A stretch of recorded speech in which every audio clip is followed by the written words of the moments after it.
Buenos días, ¿cómo están, iglesia? Bien, vamos a orar esta mañana. Espíritu Santo, sé que tu presencia está entre nosotros y que tú quieres hablarnos, hablar a nuestras vidas, edificar nuestros corazones.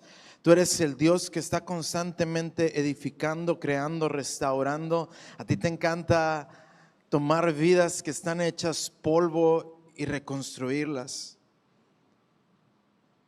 Aún del más vil pecador, tú haces un santo, un justo, y no por nuestras propias fuerzas o méritos, sino por la sangre de Cristo.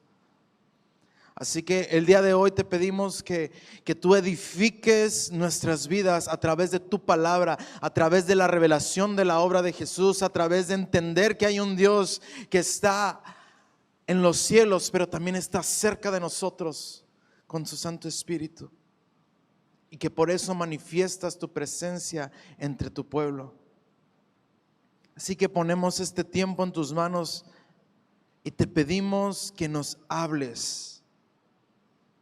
Háblanos a cada uno de nosotros en el poderoso nombre de Jesús. Amén. Amén, amén, amén. Pues estas semanas que hemos estado leyendo en el Selah, el libro de Hebreos, es un libro bastante denso y me impresiona cómo hace una pausa de pronto en el capítulo 5 el autor. Y a mí me pegó cuando lo estaba leyendo, y de hecho en el grupo Conexión tuvimos un muy buen agarre ahí, porque el Espíritu Santo nos agarró a todos nosotros con Hebreos capítulo 5. Y quisiera que fuéramos a los versículos 11 al 14.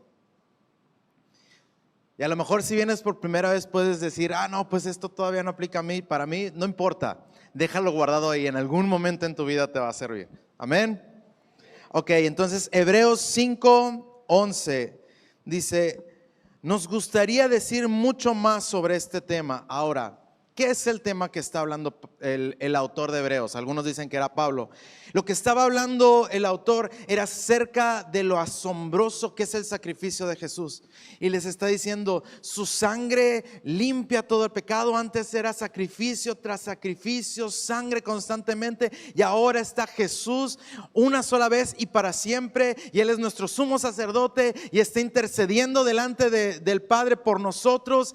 Y Él está ahí orando por ti, por mí, y está diciendo todas estas cosas que son impresionantes. Y de pronto dice, espérense, pero ya no te puedo decir más. Así como que, ¿por qué?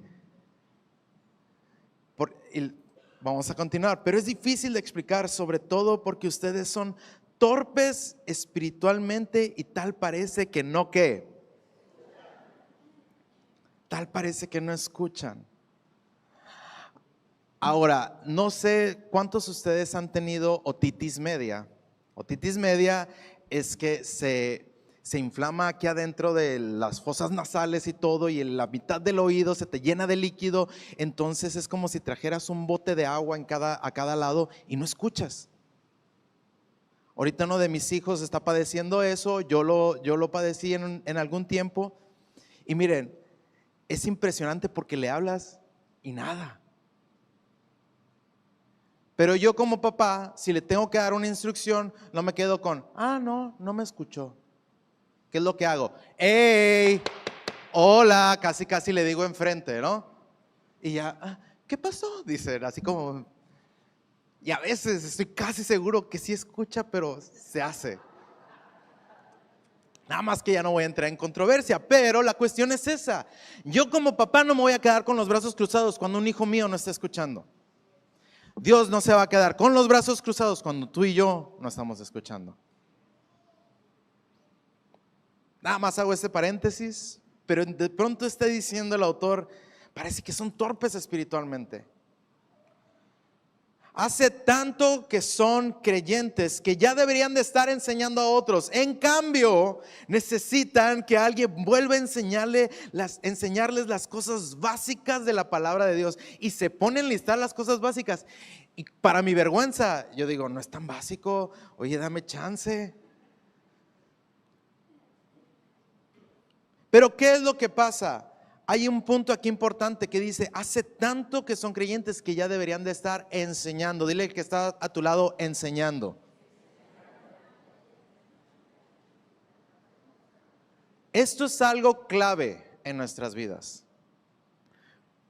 Porque cuando no enseño algo, ¿qué sucede? Se me olvida. Cuando no hablamos acerca de algo, se nos olvida.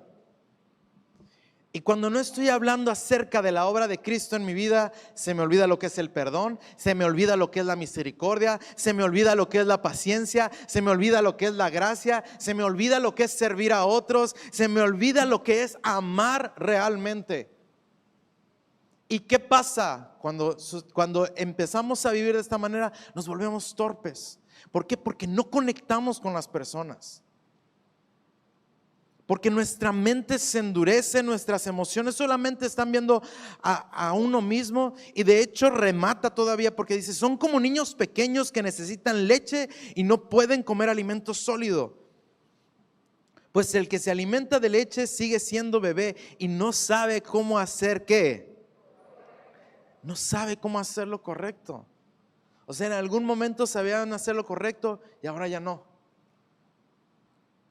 El alimento sólido es para ¿quiénes? A ver, vamos, acuérdense que yo necesito interacción, porque si no me siento solito. Ahora, el alimento sólido es para los ¿qué? Para los que son maduros. Pero miren, dice, los que a fuerza de práctica están capacitados para distinguir entre lo bueno y lo malo. Entonces, ¿qué quiere decir todo esto? No se trata de que vamos a ser cristianos profesionales después de que nos bautizamos.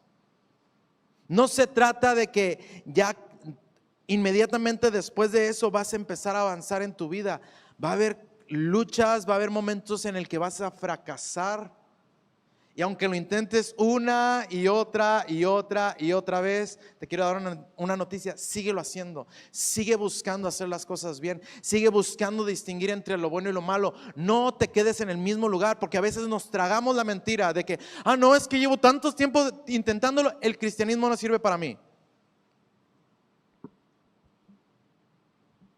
Y así veo a muchas personas viviendo la vida cristiana, pero totalmente apáticas, amargadas y apagadas. Yo he sido uno de esos.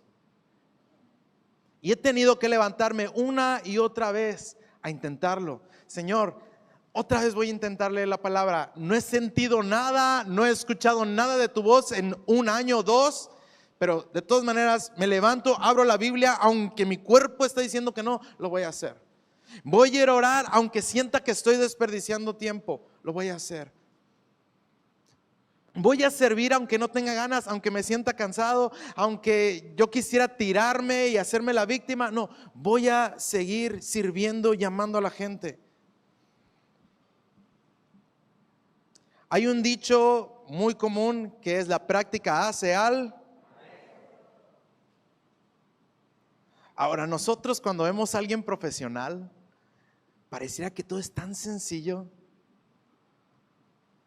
Tenemos un poco de tiempo aquí que ya me están amarrando con la cuestión de los deportes. Finalmente, después de años, mi esposa lo celebra. Pero igual era una papa al principio, nada más era una estaca tratando de mover los brazos porque estoy intentando jugar pádel. Y la cosa es que veo a todo mundo, a los profesionales, y parece tan sencillo, nada más una pelotita brincando. Le dan y se agachan y qué felicidad. Pero hazlo tú, ¿no? En el momento en el que yo comencé a hacerlo era así como que, ¿qué pasó? 10 puntos, perdiste. Y yo, ¿qué? 15, 30, 40, set. Y yo, ¿qué? Nada más veía que todo el mundo se emocionaba y yo, ¿por qué celebran así, no? Y ya había perdido.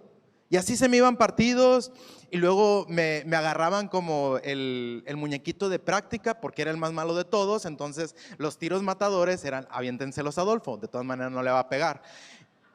Y ya estuve así de renunciar. Y dije yo, ok, Puedo agarrar esta frustración y hundirme en ella y decir, no, eso no funciona, eso no es para mí. Estaba mi esposa de testigo que era así, me tratan muy mal ahí. No me dejan jugar. Me usan para pagar menos. Porque se distribuye la renta de la cancha, ¿no? Sí, ríanse. Ustedes también estuvieron ahí.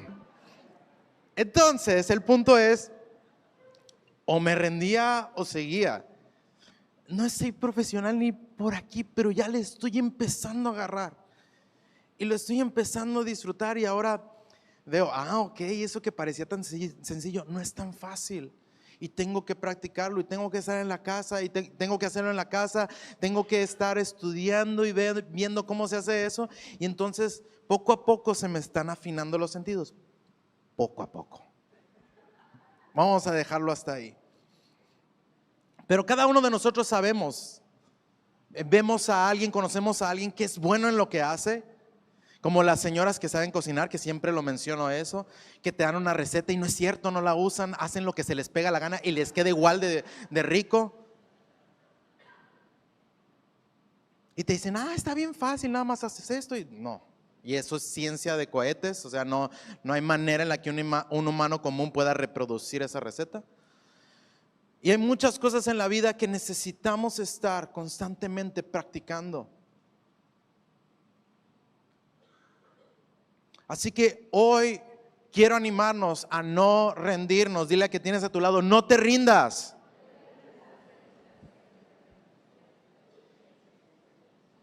Y aquí en el cristianismo no es, esto se acaba cuando la gorda canta. No, esto se acaba cuando suena la séptima trompeta. Esto se acaba cuando vemos a Jesús cara a cara. Y es más, se acaba nada más la primer parte, porque viene lo mejor después. Pero entonces, en la Biblia tenemos un montón de ejemplos que nos ayudan a darnos cuenta de que no se trata de hacer las cosas bien al principio, sino de terminar bien la carrera, de seguir insistiendo. Y el primer ejemplo, nos vamos a ir hasta el libro de Génesis, está Jacob. Sabemos que un pequeño resumen de su vida, voy a hacer resumen para que veamos la clase de gente que la Biblia pone como testimonios de fe. Jacob nace siendo el segundo, eran gemelos, él desde que nacieron estaba luchando por ser el primero y toda su vida creció a la sombra de su hermano Esaú. Su papá quería más a Esaú que a él. La Biblia lo explica tremendamente. Y más porque dice que a Isaac, su papá, le gustaban las cosas que Esaú cazaba. Ahora, la cacería para ellos era un lujo que se daban. Eran ricos, no tenían por qué ir a cazar, no tenían por qué hacer esas cosas. Para otros sí eran una necesidad, pero para ellos era como un lujo. Y así como el papá, miren mi hijo, trajo otro venado, trajo no sé qué cosas habrá cazado, pero estaba orgulloso de su hijo y de pronto estaba Jacob, el de al lado. El niño tiernito que se quedaba en casa y que era el hijito de mamá. Así lo describe la Biblia. Finalmente Jacob logra robarse la bendición de la primogenitura. Tiene que salir huyendo porque ahora no solamente lo desprecia su papá, lo quiere matar su hermano. Tiene que huir de donde estaba, se va a vivir a otro lugar, se enamora de una mujer, Raquel, y empieza a trabajar por 7 años para que el que iba a ser su suegro le diera por esposa a Raquel. Y finalmente, después de ese tiempo, cuando ya había pagado su deuda con el suegro, en vez de darle a Raquel, le da a Lea. Lo tranzan al pobre chavo. Le dan gato por liebre. Y se da cuenta muy tarde. Y entonces todavía el suegro le dice, no, pues es que es la tradición, no pueden brincarse a la primera. Palabras más, palabras menos. Y entonces el suegro también está menospreciando a Jacob.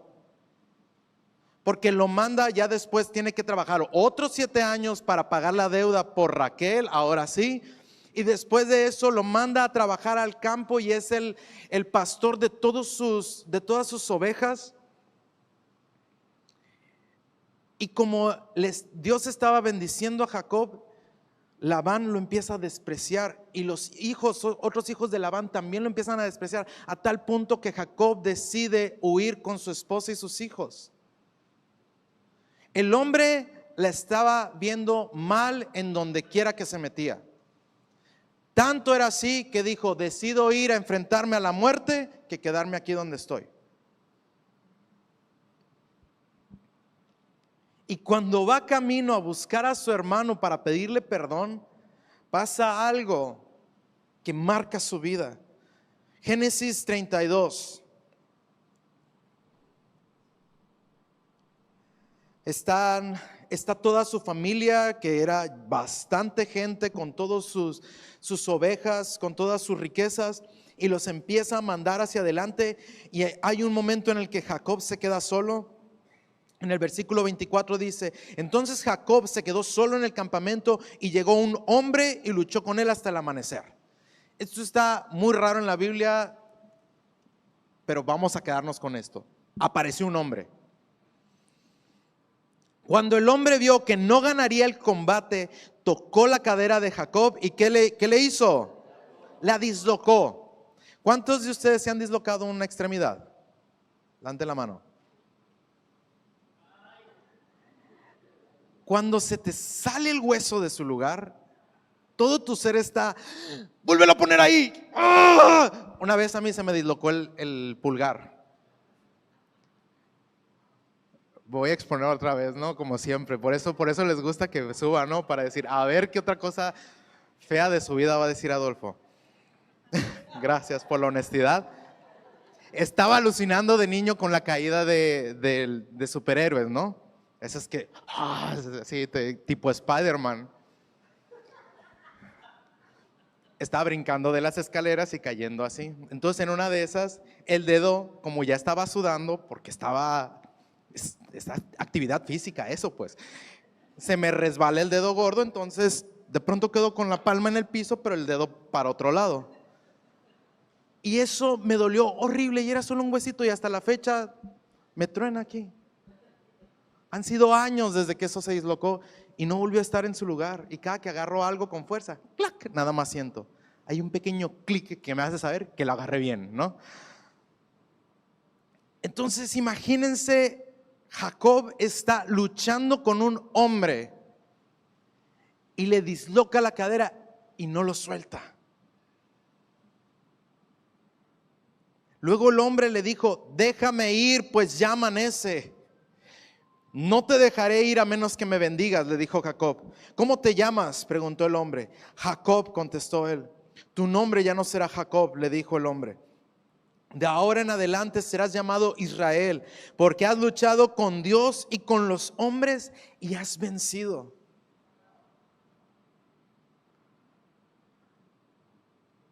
¿Qué clase de declaración es esta? Ay, me perdí. Aquí ya. Por favor, dime cuál es tu nombre.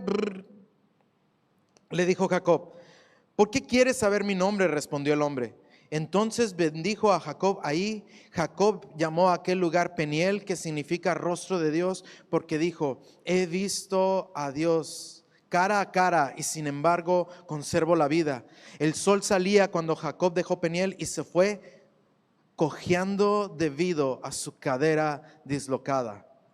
Hasta el día de hoy el pueblo de Israel no come el tendón que está cerca de la articulación de la cadera, debido a lo que ocurrió aquella noche cuando el hombre torció el tendón de la cadera de Jacob. Su vida cambió totalmente. Posiblemente ya no volvió a caminar igual nunca más. No dice nada la Biblia al respecto, solamente tenemos esta pista que dice que al final caminó, y no fue una caminata cualquiera, fueron kilómetros y kilómetros cojeando. Y cada vez que él intentaba apoyar su pie, la pierna que supongo que era la que más le dolía, Porque cuando te dislocas la cadera no nada más te duelen las piernas, te duele la espalda. Es un dolor intenso. No sé qué estaba corriendo, qué estaba sucediendo en la cabeza de Jacob, pero al menos él decía: ahora me llamo Israel, ahora tengo otro nombre, ahora tengo otro destino. Vi cara a cara a Dios y estoy vivo. Vi cara a cara a Dios y en vez de morir, salí con una nueva identidad. Encuentros con Dios son dolorosos. No siempre es emocionante. Hay veces que sí, pero hay veces que nuestra vida es totalmente marcada por Él. ¿Vamos bien? Génesis 50. Vamos a irnos más adelante. La vida de José. Otro que sabemos era el hijo preferido de Jacob, de Israel. Y él también fue despreciado por sus hermanos. Lo echaron a una fosa, lo vendieron como esclavo, siendo esclavo de Potifar. La mujer de él quiso abusar de José, no se dejó, lo meten a la cárcel, no cualquier cárcel, una cárcel política, y en aquella época no creo que José llegó entero a la cárcel. Muy probablemente lo agarraron a golpes. He escuchado testimonios de aquí, de las cárceles en México y en Latinoamérica, y no te dejan pasar así nada más. Casi siempre te golpea uno que otro. Ahora imagínense en una cárcel política. José pasa años ahí adentro. De pronto es puesto como el segundo al mando en el reino. Y cuando hay una hambruna por 7 años en donde todas las naciones solamente podían encontrar comida en Egipto, donde estaba gobernando José, se aparecen nuevamente sus hermanos. Les estoy resumiendo mucha historia, pero les animo a que lo lean. Y al final, cuando finalmente los hermanos de José pensaban que José estaba deteniendo su ira contra ellos porque estaba vivo Jacob todavía. Pero cuando muere Jacob, los hermanos empiezan a temblar de miedo porque dicen: ahora sí, va a vengarse y con todo. Y en el capítulo 50, en el versículo 18 dice: entonces sus hermanos llegaron y se arrojaron al suelo delante de José y dijeron: mira, somos tus esclavos. Pero José les respondió: no tengan miedo. ¿Acaso soy Dios para castigarlos? Ustedes se propusieron hacerme mal, pero Dios dispuso todo para bien. Él me puso en este cargo para que yo pudiera salvar la vida de muchas personas. No tengan miedo. Yo seguiré cuidando de ustedes y de sus hijos. Así que hablándoles con ternura y bondad, los reconfortó.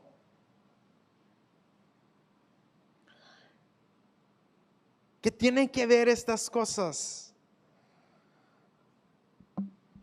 José no dejó que todo el proceso por el cual Dios lo había pasado amargara su corazón. Y así como la identidad de Jacob fue renovada aún en medio de que se le dislocó la cadera, también la vida de José, en vez de tenerle odio, en vez de tenerle rencor a sus hermanos, salvó sus vidas, les dio lo mejor que tenía. Tú y yo, ¿qué estamos haciendo con el proceso por el cual Dios nos está pasando? No, es que Dios no está respondiendo lo que yo estoy pidiendo. Es que Dios no ha hecho lo que yo estaba esperando. Es que yo estaba confiando en que Dios cumpliera su palabra sobre mi vida, y desde que me dieron esa profecía, desde que me dijeron que Dios me iba a ayudar, pareciera que es todo lo contrario.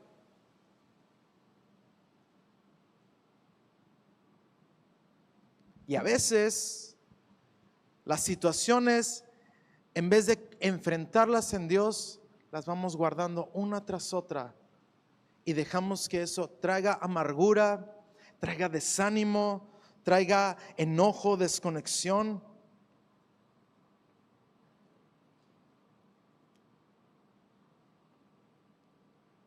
Vamos a ver otro ejemplo. ¿Está bien? Menos gente dijo que sí.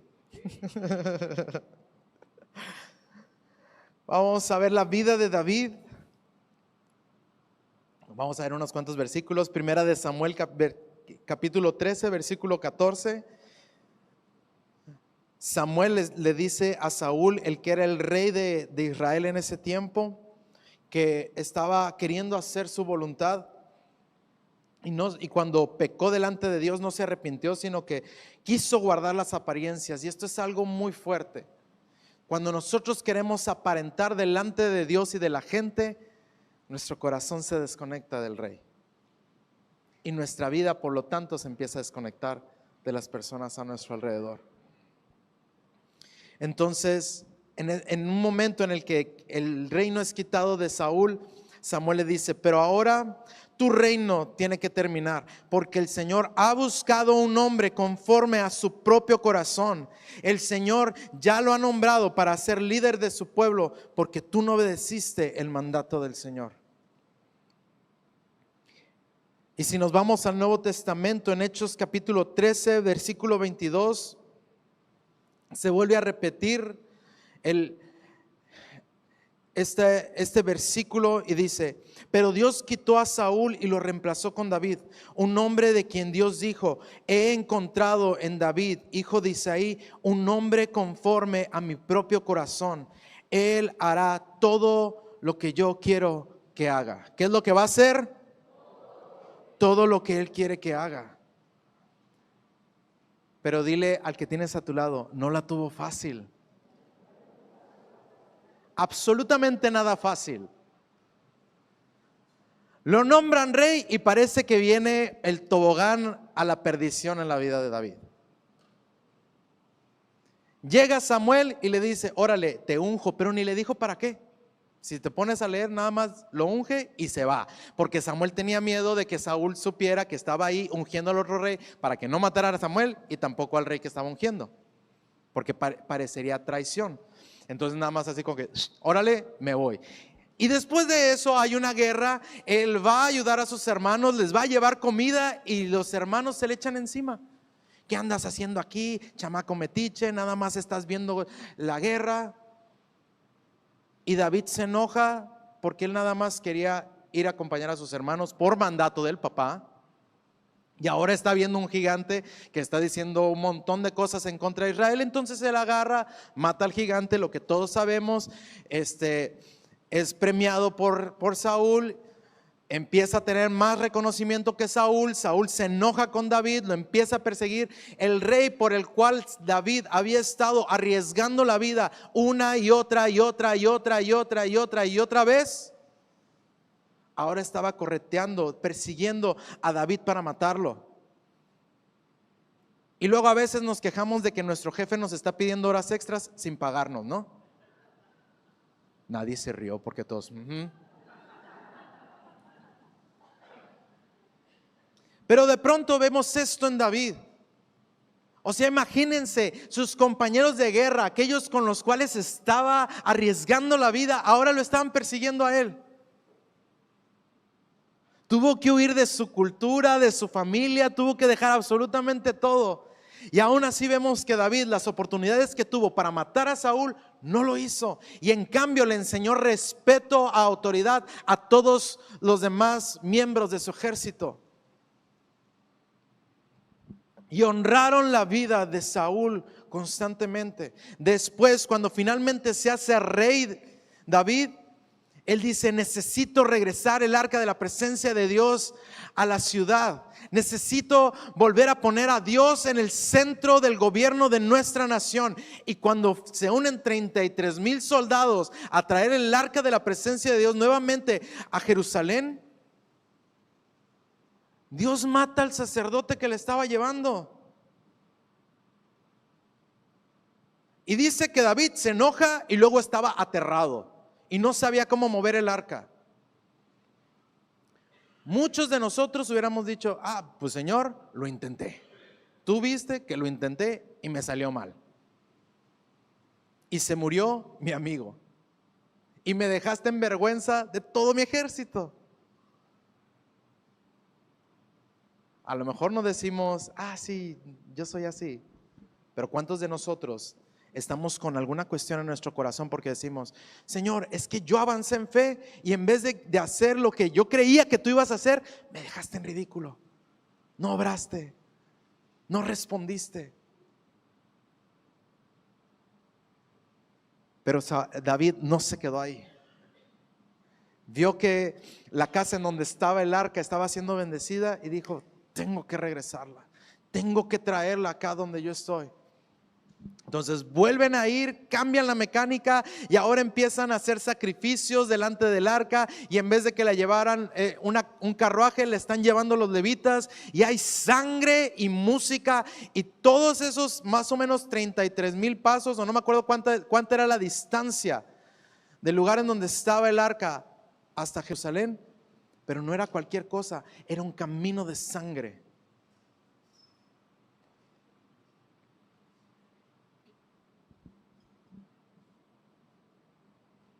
Y David decide poner a Dios en el trono de la ciudad a pesar de cómo le había ido. Familia, dejemos de culpar a Dios por las cosas malas que nos pasan. Dejemos de culpar a Dios por no recibir lo que nosotros estábamos esperando. Y aún vemos la pasión de David al final de sus días, porque cuando finalmente le entrega la corona a su hijo Salomón, enfrente de todo el pueblo, él le dice, ¿sabes qué? De todo el dinero que yo tengo no te va a tocar nada. Vamos a Primera de Crónicas, capítulo 29, versículos 2 al 5. Es David hablando, dice, usando cada recurso a mi alcance, he reunido todo lo que pude para construir el templo de mi Dios. Así que hay suficiente oro, plata, bronce, hierro y madera, al igual que grandes cantidades de ónice y otras joyas costosas, y todo tipo de piedras finas y mármol. Ahora, debido a la que dice, devoción. Debido a la devoción que tengo por el templo de mi Dios, entrego todos mis propios ¿qué? Tesoros de oro y de plata para ayudar a la construcción. Ahora imagínate tú ser hijo de un multimillonario y que en tu cara te estén diciendo, no te va a tocar nada, nada. Esto es además de los materiales de construcción que ya he reunido para su santo templo. Dono más de 102 toneladas de oro de Ofir y 238 toneladas de plata refinada para recubrir las paredes de los edificios y para los demás trabajos en oro y plata que harán los artesanos. Ahora, ya después le lanza el reto a otros. ¿Quiénes de ustedes seguirán mi ejemplo y hoy darán ofrendas al Señor? Pero hice un pequeño cálculo. Vamos a ver números, ¿está bien? Como los de finanzas si quisieron saber, los demás ni modo, se aguantan porque no invertí tiempo de oquis. 1 kilo de oro sale en 1,376,318 pesos al día de hoy aproximadamente. 102 toneladas de oro, que son 102,000 kilos de oro, sale en esa cantidad que está ahí. ¿Por qué se ríen? No se rían. No. O sea, imagínate que te digan 140,384,436,000 pesos no van a ser tuyos. No, van a ir para el templo. Y luego, ahora vayámonos a la plata. 1 kilo de plata sale en aproximadamente 16,821 pesos con 18 centavos. 238 toneladas de plata salen más o menos en 3,440,840 pesos. Eso da un total de 144,387 pesos. Control Z, otra vez, volvemos. Esa cantidad que está ahí. $144,387,876,840 pesos. Y eso es solo en oro y plata. Eso fue lo que donó David para la construcción de un edificio. ¿Para la construcción de qué? Un edificio.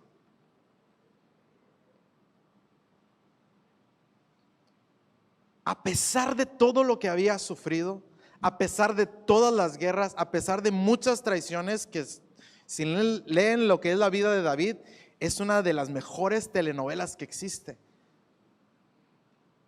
Él no se enoja con Dios y termina sus días diciendo: todo, porque ese dinero representa todo su esfuerzo, ese dinero representa todo su sufrimiento, ese dinero representa cada vez que él arriesgó su vida, ese dinero representa su corazón.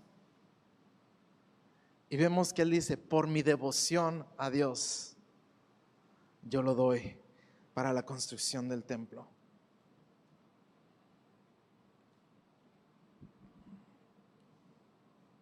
Y uno más. ¿Hay lugar para uno más?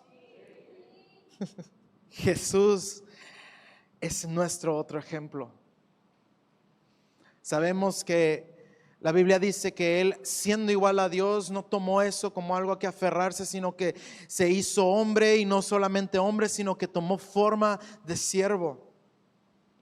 Ahora, siendo alguien que estaba por encima de toda la creación, de pronto está aquí en la tierra. Y sabemos que pasó hambre, sabemos que pasó sed, experimentó el sufrimiento humano. Él sintió lo que era el luto cuando es un Dios que es el Dios de la vida. ¿Por qué sabemos eso? Porque lloró cuando Lázaro estaba muerto. Se detiene un momento para sentir el dolor de toda la gente, a pesar de que lo iba a resucitar. Y eso me enseña que Él no es ajeno a nuestro sufrimiento. A pesar de que conoce el final de la historia, a pesar de que conoce el final de tu historia, Él no es indiferente a lo que estás atravesando. Pero no te va a dejar ahí. Y vemos que Jesús pasa por todas estas cosas. Y finalmente fue golpeado, desfigurado, le arrancaron la barba. Sabemos todo lo que sufrió por lo que está escrito, mas no lo vimos.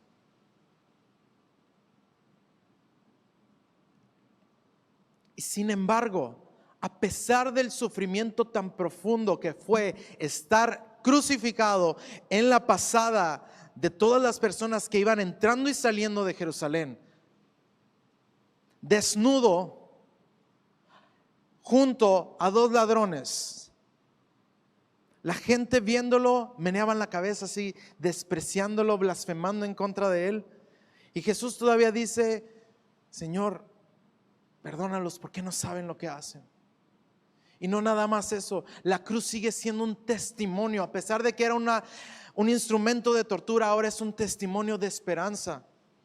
Pero no solamente eso, Jesús, cuando resucita y en su cuerpo glorificado, él elige tener las marcas que estaban en la cruz. Juan 20, versículos 19 al 20 dice: ese domingo al atardecer, los discípulos estaban reunidos con las puertas bien cerradas, porque tenían ¿qué? ¿Están proyectando? Porque tenían ¿qué? Miedo de los líderes judíos. De pronto Jesús estaba en pie en medio de ellos. La paz sea con ustedes, dijo. Mientras hablaba, les mostró las heridas de sus manos y su costado. Y ellos se llenaron de alegría cuando vieron al Señor. O sea, la manera en la que se presentó Jesús fue mostrándoles sus heridas, fue mostrando sus marcas. Más adelante, unos 4 versículos adelante, Tomás, uno de los 12 discípulos, al que apodaban Gemelo, no estaba con nosotros cuando llegó Jesús. Ellos le contaron: hemos visto al Señor. Pero él respondió: no lo creeré a menos que vea las heridas de los clavos en sus manos, meta mis dedos en ella y ponga mi mano dentro de la herida de su costado. Perdón, a mí me dan cosas esas cosas. 8 días después, los discípulos estaban juntos de nuevo, y esa vez Tomás se encontraba con ellos. Las puertas estaban ¿qué? Bien cerradas, pero de pronto, igual que antes, Jesús estaba de pie en medio de ellos. La paz sea con ustedes. Entonces le dijo a Tomás: pon tu dedo aquí y mira mis manos, mete tu mano en la herida de mi costado. Ya no seas incrédulo, cree. Mi Señor y mi Dios, exclamó Tomás. Entonces Jesús le dijo: tú crees porque me has visto. Benditos son los que creen sin ¿qué? Sin verme. Tú y yo somos bienaventurados por eso. Pero Jesús decidió quedarse con esas marcas. Y lo sabemos porque en Apocalipsis, cuando se revela Jesús, dice que era un cordero como que había sido inmolado. O sea, no era un cordero bonito. Dicen: ahí el león de la tribu de Judá, y voltean y es un cordero. Y también la profecía en cuando Jesús se ha revelado al pueblo de Israel, dice: y verán al que traspasaron. O sea que van a ver las heridas de Jesús, y eso va a hacerlos reaccionar. Ahora, ¿a qué voy con todo esto? El punto de cada una de las personas que les dije es que todos ellos tienen marcas en sus vidas que son un testimonio de que Dios es fiel. Y tú y yo tenemos que dejar de tener miedo de las marcas y de las cosas que estamos atravesando y empezar a hablarles a otros: mira, puedes ver esta marca en mi vida, es un testimonio de la fidelidad de Dios. Un punto en donde seamos vulnerables y no existan las apariencias, en donde sí, yo estoy súper bien, y estemos tan cerrados y tengamos miedo de enseñar porque decimos: es que no soy digno. No importa, tú sigue avanzando, sigue creyendo, sigue confiando, sigue dando testimonio de la bondad de Dios en tu vida. Y si hay marcas, no te avergüences de ello, glorifica a Dios en eso. No escuché a nadie emocionado. ¿Por qué? ¿Por qué tenemos que emocionarnos de nuestras marcas? Porque nuestra debilidad es en donde su poder ¿qué? ¿Se qué?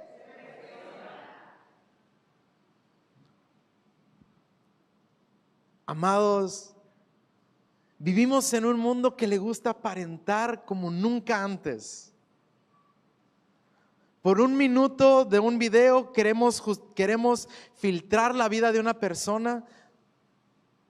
Y así como hablamos al principio, es bien fácil ver a los profesionales hacer lo que hacen y decir: es bien sencillo.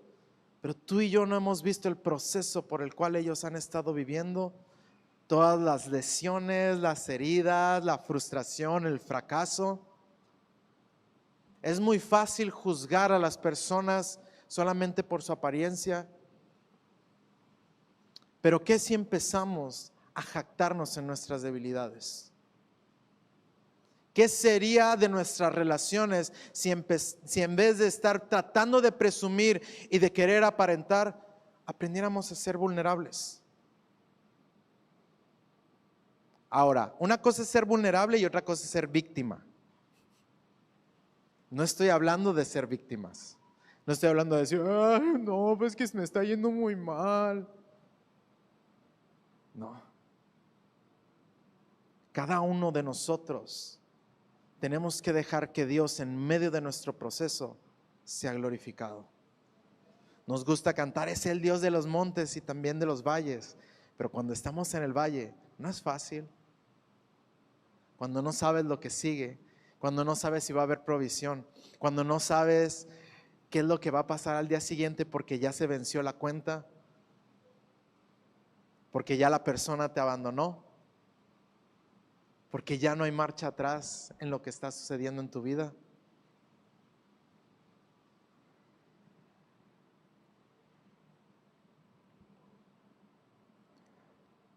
Hebreos 6, ya para finalizar, 6 versículos 10 al 12. Dice, pues Dios no es ¿qué? Una vez más, pues Dios no es, no olvidará con cuánto esfuerzo has trabajado para Él y cómo han demostrado su amor por Él sirviendo a otros creyentes como todavía lo hacen. Amén. Nuestro gran deseo es que sigan ¿qué?